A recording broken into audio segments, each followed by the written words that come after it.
Today we're going to make a police public call box themed pen. It's going to involve some 3D printing, some leather work, and of course lots of sanding and painting. So let's get started with the 3D model. There are a few important factors when creating this model. One is that it's designed with the nozzle size in mind. Because this is going to be a very small print, we want those wall sizes to make sense with the nozzle.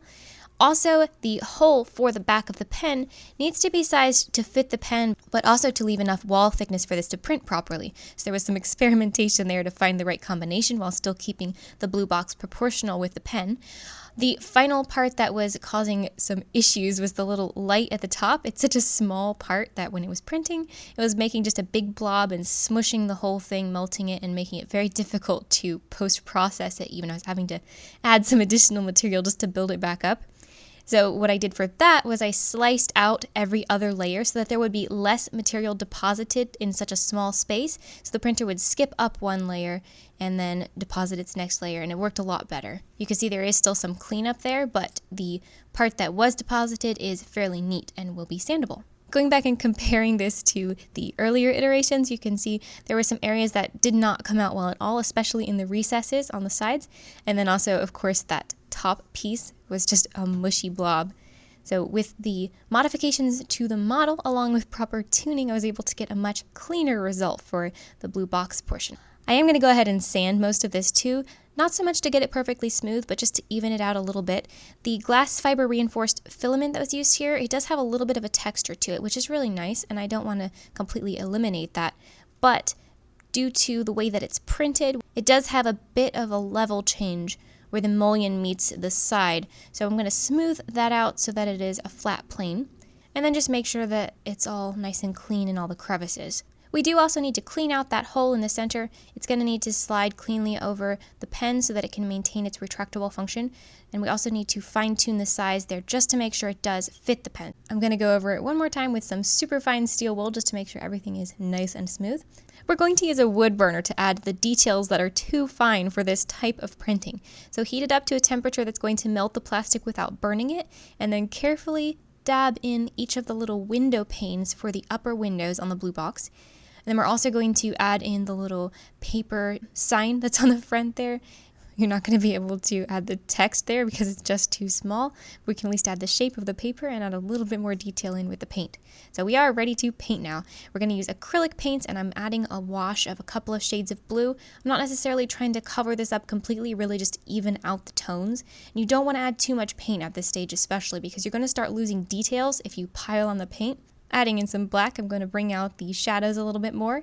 Layering on a dark wash here is going to bring out the details and depth of the model, and also give it a more weathered look as if it's been sitting outside for a while. We need to add another layer of black to really darken the signage at the top because that's going to make our text stand out. And then also emphasize those shadows in each of the recesses, and I'm going to paint the window areas at the top black, because again, that's going to offset the lighter colors that we're going to add shortly. And then just add some bright blue highlights to each of those recesses so they do look more three-dimensional. Now it's time for some yellow and white. We're going to use a very, very tiny brush to dab in just a little bit of paint into each of those recesses that we created earlier, so they are nice and glowing with bright light. And with that same brush, clean up any areas where the mullions were covered with the white paint, because we do want to keep those individual panes. And then add a little bit of white dulled down with some blue to make the paper on the front stand out just a little bit more. Now we're going to do teeny tiny text, so that little tiny brush is going to be sufficient to create legible text for the words police and box, not so much for public call. So that's going to be just little squiggles that kind of stand for the words, but you're not going to be able to read them at that size. Anyways, the painting is now complete, so we need to go ahead and seal this so that it's durable and all that nice detail painting isn't going to get destroyed with use. So I'm adding some blue tack to the back of a skewer, and this is going to be my painting stand so that I can access all sides of the piece at once. And I'm going to hit that with my favorite automotive clear gloss sealer. I've done some experimentation, and this is just the best one that I've found. It's nice and glossy if you put it on thick. If you put it on a little bit thinner, then it's not quite as bright and glossy, so it gives you a little bit of variation there depending on your project. For this one, I did do a couple of coats because I need it to be really durable too. While that's drying, let's go ahead and work on the pens. The pen I'm starting with as a base writes really, really nicely, but it's fairly plain looking. So we're going to pull off the existing grip and also trim off the clip because we need this area for attaching the blue box. So carefully trim it off. We don't want to cause any damage to the actual pen.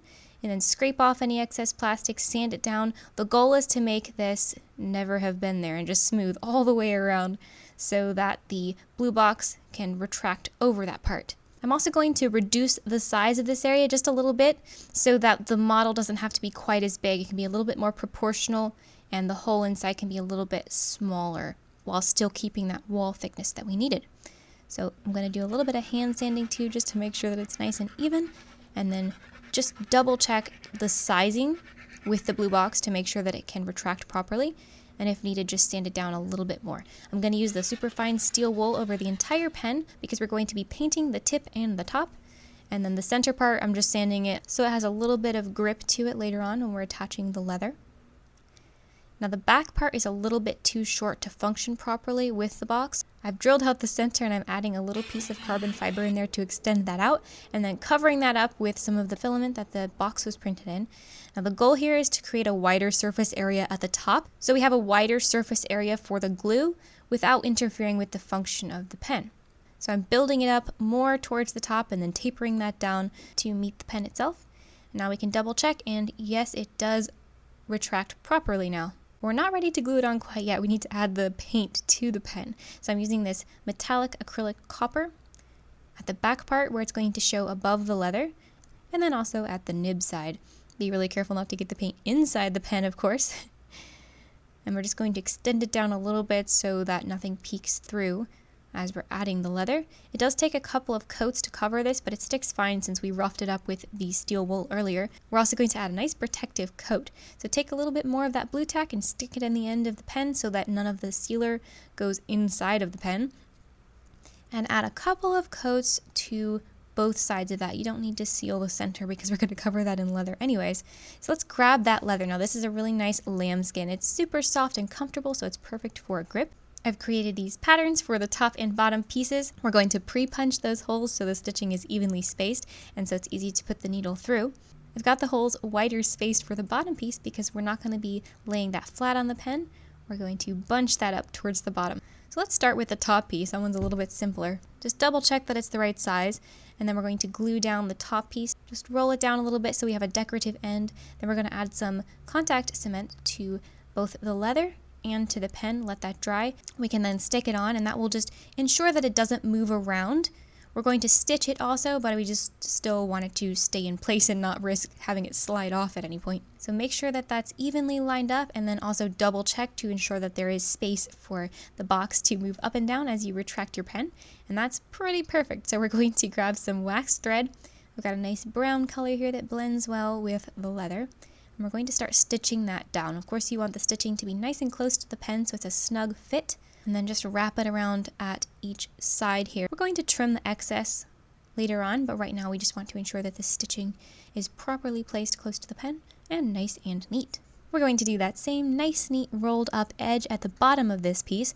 Make sure that it lines up with the bottom of that part so that it will meet the lower portion and not have any sort of crack showing through. So just glue that down and then complete your stitching. I'm adding an extra little loop here at each side just for decorative purposes. Just a little bit of added detail.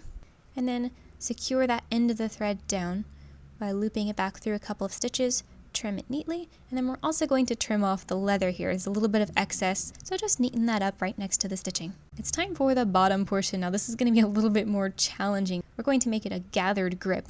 So we still need to use a little bit of glue to keep it in place. As I'm stitching, I'm also gathering the excess leather up towards the tip to create a little textured pattern here, which is more comfortable to grip. It's a little bit more hefty.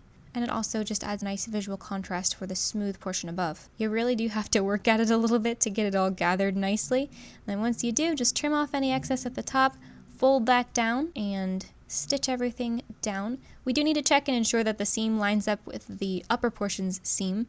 So check that before doing the final round of stitching to secure everything finally in place. And again, we're just doing a little decorative loop here at the end, and then stitching down those ends securely.